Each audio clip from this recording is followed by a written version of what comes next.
You're listening to the Betoota Advocate's weekly news wrap on Desert Rock FM 96.5. G'day, my name's Bruce Hitchcock, and you're listening to the weekly Betoota News Bulletin. This wrap-up of the biggest stories from around town, the country, and the world is coming to you live from the Koala Mattress Studios in Daru Street in downtown Betoota. Joining me today for a rundown of what's been happening, as always, is Wendell Hussey. Thanks, Bruce. Yes, hello wherever you may be listening today from inside the Diamantina Shire or outside of it.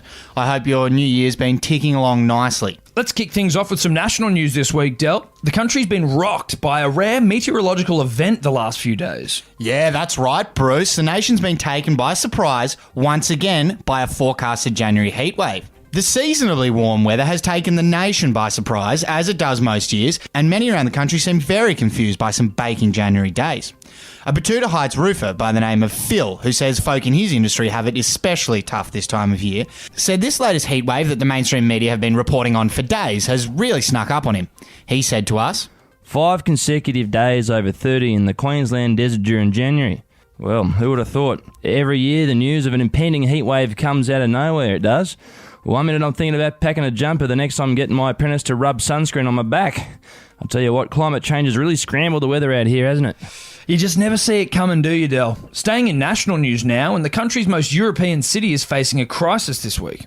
The Bohemian city of Melbourne has confirmed that it is in serious trouble as the demand for milk crates is currently outweighing the demand for milk. The city is facing an unexpected shortage of recyclable novelty furniture as cafe owners say they can't possibly justify buying another crate of milk that will be poured down the sink. With almond, soy and macadamia milk all coming in cartons, the city's cafe owners are feeling the bite when trying to get their hands on the milk crates. With the demand for milk crates reaching breaking point in the city's entitlement belt of Melbourne's inner and outer northern suburbs, cafe owners have told The Advocate that they're worried they're going to have to start using old pickled onion tins as uncomfortably low and potentially rusted outdoor seating. Elsewhere around the country, in other city-related news, Brisbane has announced a bold new tourism policy. In an effort to boost tourism in the Brown Snake City, Brisbane City Council have confirmed that they will be rolling out hordes of blue bottles across South Bank Beach in a bid to create a more authentic experience. The famous pool masquerading as a beach was created in 1992 in an attempt to give tourists and a couple of residents a swimming destination in the heart of the city, but has unfortunately always struggled for authenticity. However, the chlorinated body of water and human urine looks set to change that perception of itself with the new upgrade, in the form of a lot of little stingy aquatic creatures, making it just like the coast. And back home in Betoota this week, The Advocate revealed an exclusive story about some South African neighbours.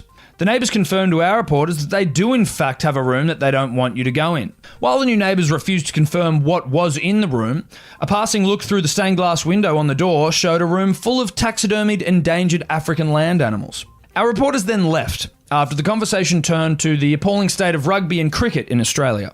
And on that sporting note, Bruce, it's been another strong off-season week for the NRL. The game's integrity unit explained to The Advocate today that they were actually pleasantly surprised that the players had managed to make it nearly a fortnight through the year before getting their teeth into a good old-fashioned scandal. Bernie Greenpole, a senior investigator with the unit, spoke candidly to media about the latest scandal this week.